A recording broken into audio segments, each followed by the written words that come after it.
The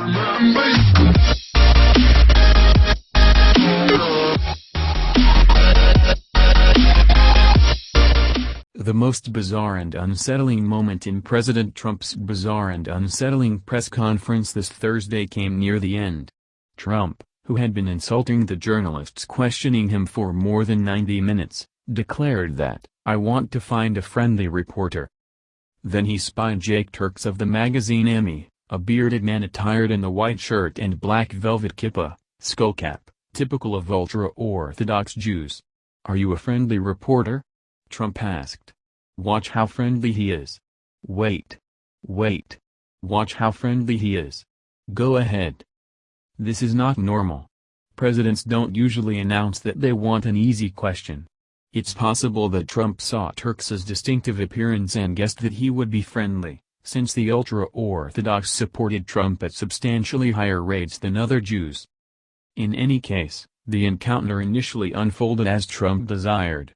"Despite what some of my colleagues may have been reporting," declared Turks, "I haven't seen anybody in my community accuse either of yourself or anyone on your staff of being anti-Semitic. We understand that you have Jewish grandchildren. You are their Zayed, grandfather." Trump responded, "Thank you." But then Turks pivoted.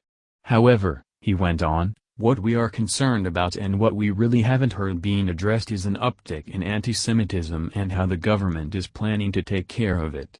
There has been a report out that 48 bomb threats have been made against Jewish centers all across the country in the last couple of weeks.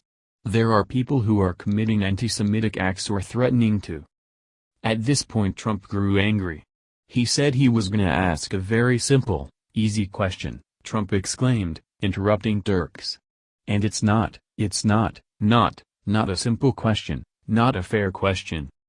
Trump continued, "Number 1, I am the least anti-Semitic person that you've ever seen in your entire life." Then he berated Turks some more. See, he lied about, he was gonna get up and ask a very straight, simple question, so welcome to the world of the media. Then Trump returned to his alleged anti-Semitism. "Let me just tell you something, that I hate the charge, I find it repulsive.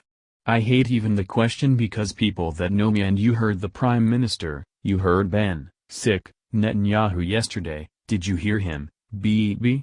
He said, I've known Donald Trump for a long time and then he said, forget it. So you should take that instead of having to get up and ask a very insulting question like that. Put aside the spectacle of a president berating a reporter for not asking a friendly enough question. More bizarre is the fact that Turks's question was actually quite friendly. He began by denying that anyone in his community considers Trump an anti-Semite, and then asked what the government would do about a rise in anti-Semitic incidents. Trump, however, disregarded latter half and accused Turks of calling him an anti-Semite, even though Turks had said exactly the opposite. On its face, Trump's response makes no sense. The best way to understand it is as the product of narcissism so epic that it crowds out moral concern. Turks asked about Jewish fears of anti-Semitism. But the only thing that interested Trump was the possibility that people might consider him anti-Semitic. So he turned the question about Jewish victimization into a parable of his own victimization by a Jewish reporter. The same narcissism was on display the day before when an Israeli journalist asked Trump about a sharp rise in anti-Semitic incidents and asked whether your administration is playing with xenophobia and maybe racist tones.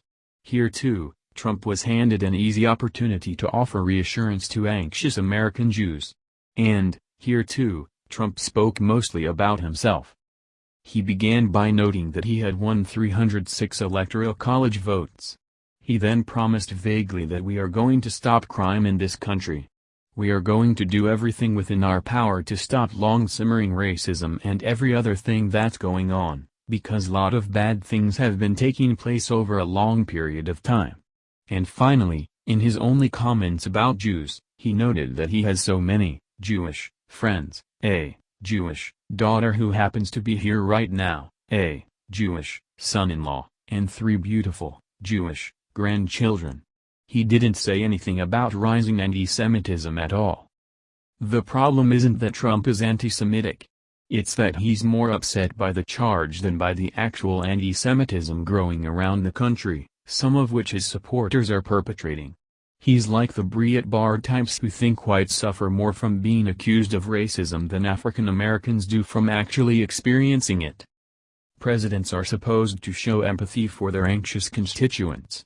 But when it comes to anti-Semitism, the only person Trump shows empathy for is himself.